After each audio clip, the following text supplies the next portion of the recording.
सुप्रभात विद्यार्थियों। आज हम 10वीं कक्षा से पाठ 1 सूरदास के पद की सैफरसिंह व्याख्या करेंगे। काव्य खंड का पहला लेसन करेंगे हम, जिसमें कृष्ण जो गोपियां हैं उसके प्रेम में दुखी होती हैं, तो कृष्ण अपने मित्र उद्धव को उनको निर्गुण उपासना का संदेश देकर भेजते हैं कि वे मेरे प्रेम में दुखी हैं, उनको निर्गुण उपासना का संदेश दीजिए या निर्गुण उपासक या ईश्वर की उपासना करें गोपियाँ और दुखों से दूर हों। तो गोपियों की क्या प्रतिक्रिया होती है उद्धव के सामने, कृष्ण के मित्र के सामने। मथुरा से भेजा था श्री कृष्ण ने उद्धव को गोपियों को संदेश देने के लिए। तो गोपियाँ उद्धव को क्या कहती हैं, पहले पद में हम इसकी सैफरसिंह व्याख्या करेंगे। तो देखिए, उद्धव तुम हो अति बड़भागी। उद्धव को गोपियाँ कह रही हैं कि हे उद्धव, तुम अति बड़भागी हो, बड़भागी बड़े भाग्यवान। व्यंग्यात्मक रूप में कह रही हैं या गोपियाँ कि तुम बड़े भाग्यशाली हो। अप्रस रहत सने तगा तय। तगा होता है धागा, अप्रस माने स्पर्श ना करना या अलग रहना, कि भाई स्नेह होता है प्रेम, कि भाई स्नेह रूपी धागे से आप दूर हो या स्नेह नहीं आपके मन में। नाहिन मन अनुरागी, और ना ही, नाहिन माने नहीं, मन अनुरागी, अनुराग प्रेम होता है, और ना ही आपके मन में प्रेम है। अर्थात व्यंग्यात्मक रूप में कह रही हैं आप कि उद्धव तुम बड़े भाग्यशाली हो, आप स्नेह रूपी धागे से दूर हो और ना ही आपके मन में अनुराग या प्रेम है। पुरइनी पात रहत जल भीतर। पुरइनी होता है कमल, पात माने पत्ता, रहत जल भीतर। पुरइनी पात अर्थात कमल का पत्ता जल के भीतर रहता है।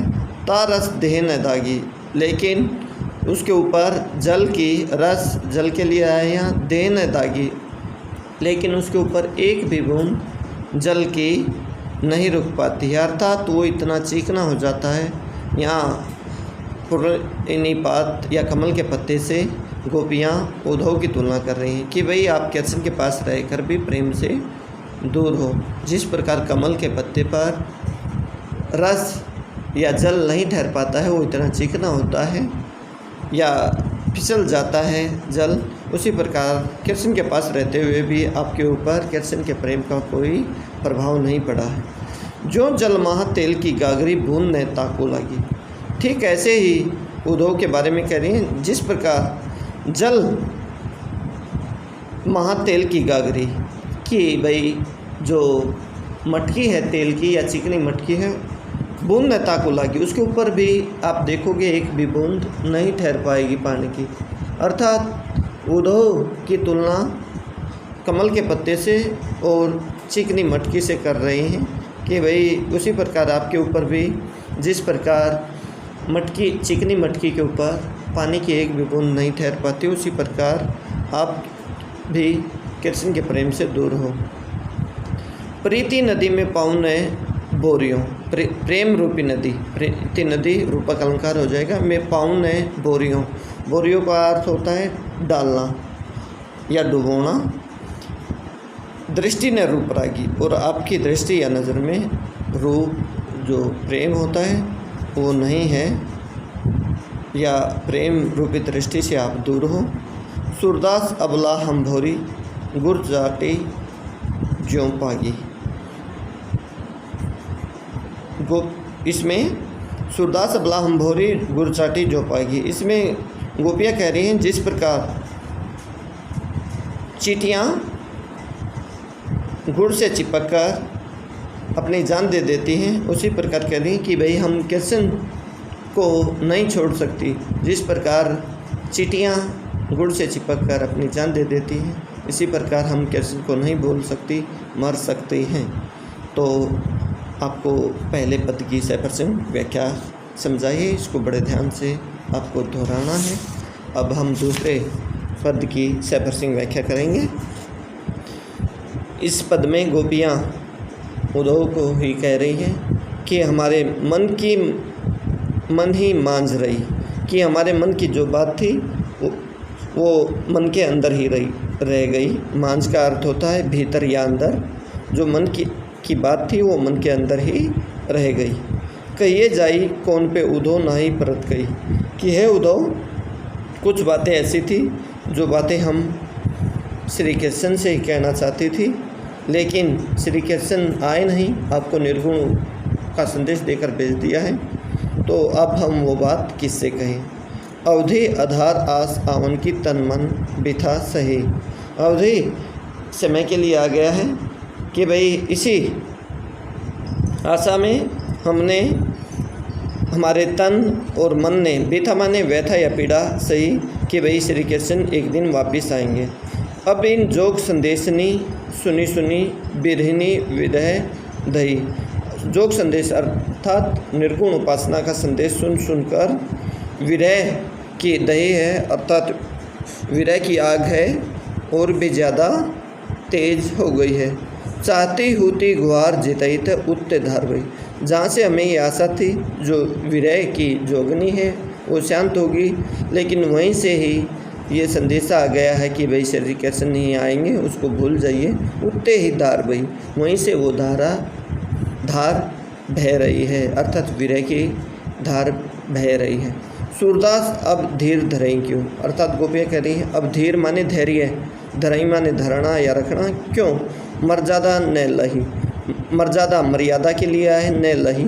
जब श्री कृष्ण ने ही अपनी मर्यादा का पालन नहीं किया तो हम अपनी मर्यादा का पालन क्यों करें। तो गोपियाँ कह रही हैं, गोपियों की व्यथा या पीड़ा का वर्णन किया गया है कि भाई श्री कृष्ण को ही अपने मन की बात कहना चाह रही थी। श्री कृष्ण के आने के इंतज़ार में तन ने और मन ने व्यथा को सहन किया, और अब निर्गुण का संदेश सुन सुनकर उद्धव के मुख से जो विरह की अग्नि है वो और भी ज़्यादा तेज हो गई है।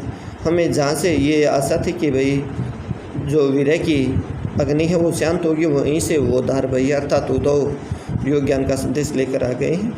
अब धीर धरई क्यों मर्यादा न लही, हम धैर्य धारण क्यों करें। तब श्री कृष्ण ने ही अपनी मर्यादा का पालन नहीं किया। अब हम तीसरे पद की सहप्रसंग व्याख्या करेंगे। श्री कृष्ण के प्रति गोपियों ने तीसरे पद में एक निष्ठ प्रेम का परिचय दिया है। हमारे हरि हारिल के लकड़ी, हरि ईश्वर के लिए भी आता है और यहाँ श्री कृष्ण के लिए आया है। हारिल पक्षी होता है, वो अपने पंजे में तिनका रखता है, अपने जीवन का आधार उस तिनके को ही मानता है।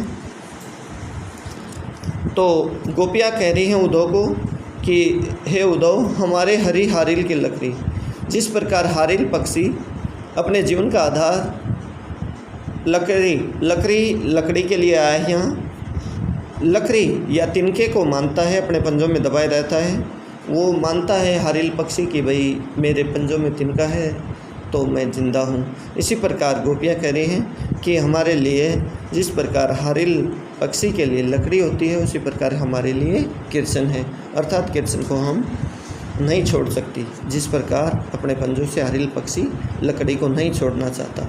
मन कर्म वचन नंद नंदन उर, कि भाई हमने मन से, कर्म से और वचन से नंद नंदन, नंद के बेटे को उर माने हृदय में बसा रखा है। कि भाई हमने, गोपियाँ कह रही हैं उद्धव को कि हमने श्री कृष्ण को या नंद के बेटे को मन से, कर्म से और वचन से अपने उर माने हृदय में बसा रखा है, और यह दृढ़ करी पकड़ी और उसको मजबूती के साथ पकड़ रखा है। जागत सोवत सोपन दिवस निसी, जागते सोते सोपन में, दिन में और रात में।